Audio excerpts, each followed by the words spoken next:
This video is sponsored by Keeps. More on them later.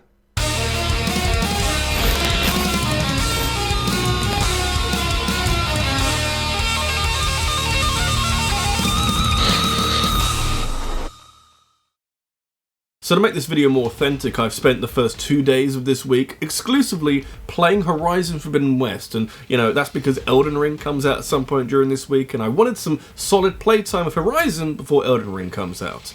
Plus, this way, I spent like 4 or 5 hours writing all of this video on Wednesday, so I get that authentic, rushed feeling that I'm after. And if this video turns out to be actually quite good, then, you know, we move.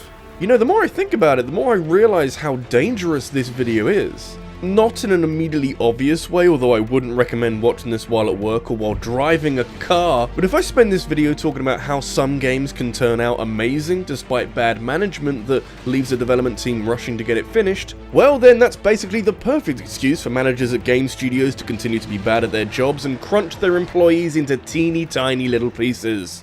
I don't want to do that, unsurprisingly, and we should treat the games in this video as anomalies that absolutely do not represent the expected outcome of a rushed development cycle.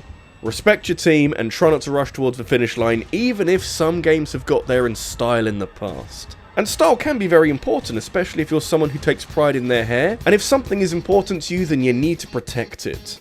2 out of 3 guys will experience some form of male pattern baldness before they turn 35, and since I don't want to be rushed through that part of my life when I have hair, I'm very thankful to today's sponsors, Keeps. These guys are very clever when it comes to preventing hair loss with their FDA-approved treatment that comes with years of experience and loads of successful cases under their belts. In fact, they're so smart that they know that hair loss is different from one guy to the next, which is why their treatment comes in 3 different variants depending on what kind of hair loss you're experiencing. Plus, you can get everything shipped directly to your door, so you don't have to wait for the world to not be terrible before you can fix your hair. Keeps' treatment packages are already cheaper than their competitors, but with the deal they're running with me here today, you can save even more money. For a limited time off, you can go to keeps.com/rabbid or click the link in the description to receive 50% off your first order. Stop hair loss now before it's too late. Anyway, let's not hang around, we've got some rushing around to do, come on! You'd be surprised just how many games have thrived on a strict time limit. I don't think that's why they've done so well, like some twisted way of focusing your staff's attention, but I suppose it's a nice silver lining from suboptimal working conditions that has somehow given rise to games like Halo 2. If you think that a game gets slapped with a tiny window with which to make it in because of the pressure behind it and how a game needs to come out at a certain point and needs to be a certain thing, then Halo 2 had ridiculous pressure behind it because A, Halo 1 was really good and did gangbusters for Microsoft, so they commissioned Bungie to make another, and B, they needed it to come out the year before the Xbox 360, which left the devs with 18 months to create a follow-up to the most important game ever released on a Microsoft console that would somehow improve and expand on that game in multiple different ways. Also, if we can have like online multiplayer for our brand new Xbox Live service, that'll be cool. Okay, thanks, bye. See you in 18 months, fuckos. No, seriously, Bungie had an impossible job here. Before they had any kind of hardened deadline, the dev team drafted up some ideas that would leap Halo forward in a massive way, but then Xbox executives strode in and pressured Bungie to have Halo 2 ready as a launch title for Xbox Live, which would have cut down an already really short dev cycle to just 6 months. Like, for a AAA tentpole video game, it's literally impossible. So Microsoft chilled the fuck out, took a step back, and decided that a holiday release in 2003 was marginally more realistic. I suppose it was, since Halo 2 met that deadline, but it wasn't quite the game it could be. Don't get me wrong, it's a great game and the online multiplayer is very fun, but lots of employees at Bungie came out afterwards to express their disappointment with the state the game was released in, especially after some of the worst crunch that the industry has ever seen. I don't think Halo 2 is the best game ever made and probably the worst game in this video, but in isolation it is ultimately an impressive piece of work, especially given the circumstances. I can't help but wonder how much better it would have been if Microsoft had eased up on the pressure and given Bungie time to work everything out. In the end, Bungie agreed to make Halo 3 primarily to set things right and to end the trilogy before going off to do their own things. What do you mean they didn't want to work with Microsoft for much longer? That's crazy! Should have just brought their bed to the office. Pretty sure most of them did that.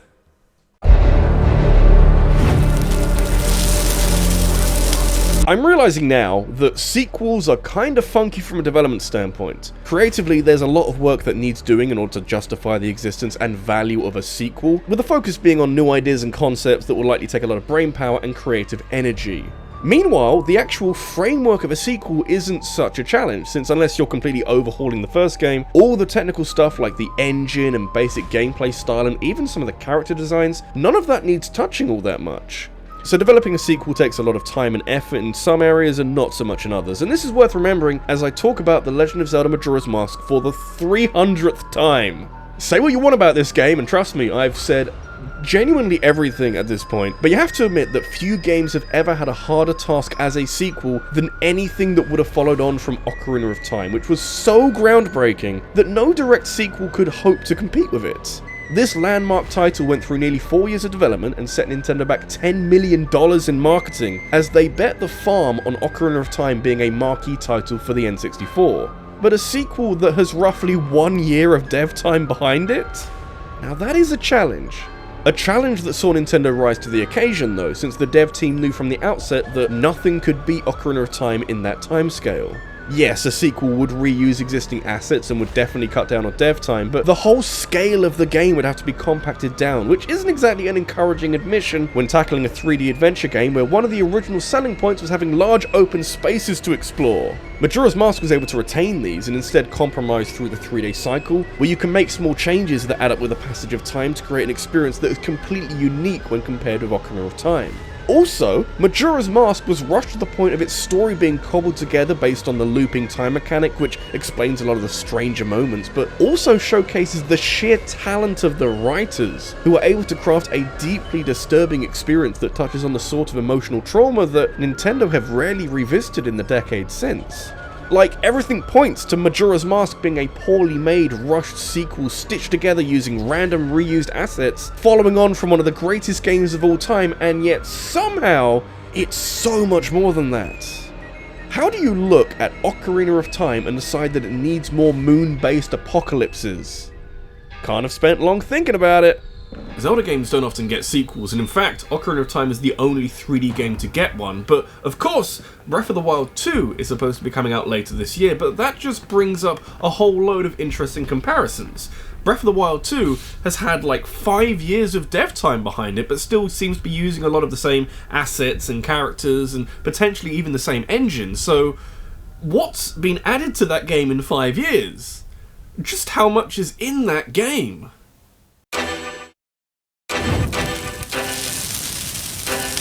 If I've learned one thing from the past decade or so of games being rushed through development, it'll be that most of these games end up glitchy beyond comparison. You know, there's a period of quality assurance and bug fixes that needs to happen, but it's mostly being blitzed through in order to meet deadlines. And, you know, it's happened so often these days that a lot of modern games prefer to have that day one patch to fix any major bugs and issues that are going to be a problem at launch. Older games, though, aren't so lucky. Although it's worth mentioning that the rushed games in this video didn't suffer too badly, since they can still be considered great games, despite possibly being riddled with glitches from front to back. Super Smash Bros. Melee isn't glitchy in quite the same way as, say, Sonic 06 for example, but there are a lot of parts to it that aren't quite working as intended. It's a similar situation to Majora's Mask in that Nintendo wanted a sequel with a short turnaround, but whereas Ocarina of Time was hugely significant and very helpful for making a sequel, the original Super Smash Bros. Is kind of bare bones and only a few steps above being a proof of concept. So a different kind of sequel is required, and sure, you can reuse old assets, but with Smash 64 coming so late in the N64's lifespan, a sequel has to have enough to it to justify itself as a sequel, and also be a title that shows off the GameCube as a more powerful machine. Only 13 months to manage this, a period with no holidays and short weekends that Masahiro Sakurai described as destructive. I'd love to know what word he'd use to describe Ultimate's DLC. Give that man all the holidays. Given the amount of time that Sakurai and his team had to work on Super Smash Bros. Melee, it's kind of absurd how amazing this game is. Yeah, sure, I can't pretend that there's nothing wrong with it, and if you want to be technical, then yes, there's dozens of videos out there that outline every glitch. Both the small quirks of the engine that are quite useful for competitive play, and the massive problems that are banned in tournaments and are generally the worst thing ever. But they kind of don't matter. Melee wasn't the single most refined fighting game ever made, but it was a faster, more tactile experience than the original N64 game, and it helped elevate Melee above most other fighting games around at the time. Somehow, the time constraints didn't hold the dev team back from creating a fighting game that was able to successfully pull from so many different corners of Nintendo's history, and if Sakurai had more time, third-party reps who would eventually be included in Super Smash Bros. Brawl. Snake and Sonic were originally scouted to be a part of Melee's lineup, but had to be sidelined since Melee was too far into development to squeeze them in, and considering how short its dev cycle was, too far probably meant like 8 or 9 months. Brawl, by the way, had just over 2 years of development, and Sakurai had nearly 4 years break after Melee. And yet Melee is still more fun to play. It's not how long you've got, it's how you use it.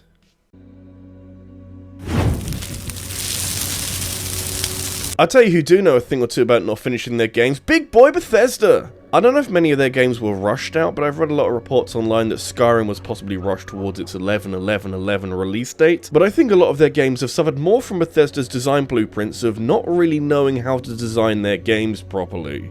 Especially Fallout games. Like, I know why they're designed the way they are, since they're like alternate versions of the Elder Scrolls games, but when you compare them to how deeply engaging the first 2 Fallout games are when they were being developed by the now defunct Black Isle Studios, it's just a bit depressing that all that nuance and clever storytelling got flattened out when Bethesda took over. So if Fallout isn't quite as good as it was before now that Bethesda are smearing their mark all over it, it sounds like we need a Fallout game where they're not involved. If only such a wonderful thing existed. I remember when Fallout New Vegas came out, and there was a lot of reactionary discourse about how this game wasn't being made by Bethesda, and how Bethesda had some goodwill after, making Fallout 3 and people kind of loving it. It seemed like a strange time to be giving the reins to someone else. But Obsidian Entertainment were founded by several members who originally were part of Black Isle Studios, who made the original first 2 Fallout games, so it's not a bad alternative. Although there would have been a sensational alternative if Obsidian had been given enough time to create New Vegas properly. 18 months might sound pretty decent when stacked up against some of the other games we talked about today, but you need to realise how much needs to be created and designed in a Fallout game. Again, like other games in this video, New Vegas is aided somewhat by being a sequel to a successful original, which you can then use as the foundation for broader improvements across the board, but with Fallout being a franchise of RPGs, there's so much work to do with creating new environments and questlines and characters who all need to exist in an authentic feeling world. To that end, New Vegas being this good and arguably the best 3-dimensional Fallout game is absolutely incredible. A legitimate lightning in a bottle that defied a serious lack of dev time to create something deeply memorable and engaging on a level that Fallout hasn't been since Bethesda bought the rights. I know Bethesda are busy with lots of different games right now, and New Vegas only came about because they were busy with Skyrim, but for comparison, Fallout 4 had 7 years behind it. You tell me which game feels like they used that time better. Sure ain't this one.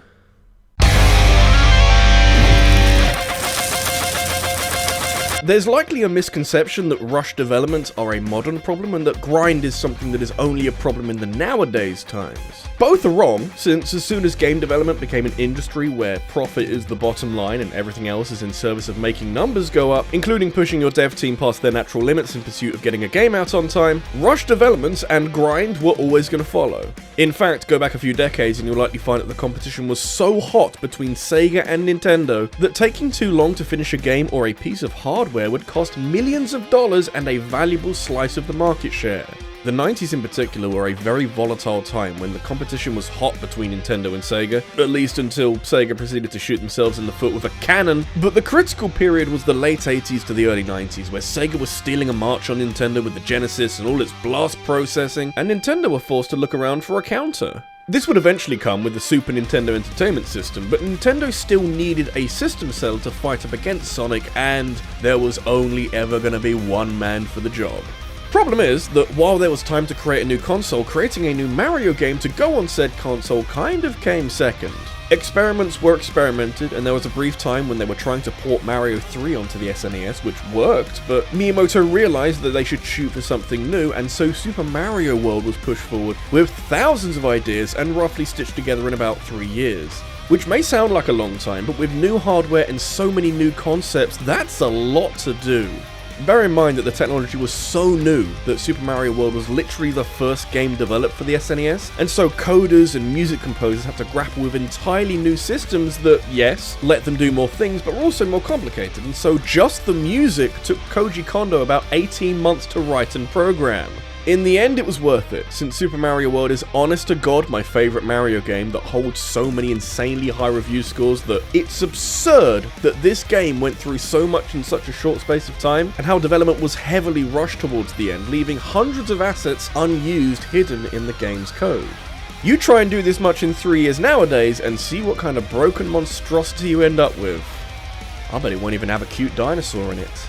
The more I run it around my head, the more I realise how much pressure Nintendo were under with Super Mario World.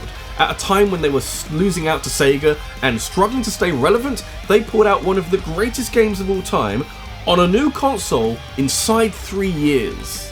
Like, all I've managed to do in the last 3 years is move house a bunch. This has been RabbidLuigi, and if you've enjoyed this video, make sure to leave a like and subscribe for more in the future. And if you want to watch something right now, there's a video here about the worst mini games ever made. I also want to thank my top supporters on Patreon, including Christopher Robinson, Sarah Mallion, and the Green Scorpion.